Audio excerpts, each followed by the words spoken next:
Hello and welcome to a new year in 8th grade science. And guess what? 8th grade science is going to get flipped. Oh, wow! So what does it mean to get flipped? Well, we need to talk about what you already know. For example, you know that normally the teacher would stand up at the front of the room and all the kids would sit there listening, going, zombie, because we don't know what's going on. And the teacher talks, and you listen, and that's all there is. Then you go home and you try to do your homework and figure it out, and sometimes you just have, no clue as what's going on, and sometimes, you can rush right through it, and of course, a lot of times you just don't do it. So, what is a flipped classroom going to really look like? How are things going to be different? Well, first of all, there is not going to be any lectures. Yeah, that's right. You're not going to have to sit and listen to the teacher talk at you with those PowerPoints for hours on end. Instead, you're wondering, how am I going to get this? Where am I going to get my notes? And that is going to come in to play in a different way. You're going to actually go home and get on your computer. And you're going to watch a video. And after you've watched that video, or as you're watching that video, you're going to be using something like this, Cornell Notes. And you're going to actually go in and you're going to take your notes on the video that you're watching. And when you're done, you're going to write your questions that you still have, or questions you got out of the notes that you want answers to, or that you understand the answers to from your notes. And you're going to write a summary down at the bottom. And you're going to bring that with you to class.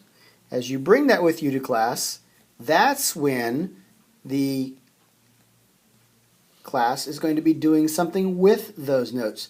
And so we're going to be working in groups rather than working on copying notes off the board. The next day, you're going to bring those notes to class, and your teacher's going to do something with you, a discussion, a little check for understanding. And if you do understand the material that you watch the video on, then you're going to be prepared to do some type of lab activity, some other kind of activity, a computer activity, do some problem solving, something related to the video that you're going to do. And those of you that don't understand because you just didn't understand the video, or you didn't watch the video so you don't have the knowledge you need, will either have to watch or re-watch the video.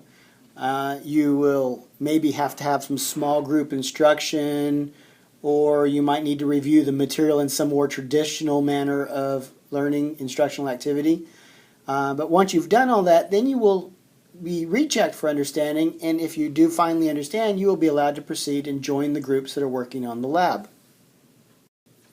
But I don't have internet at home. What am I supposed to do?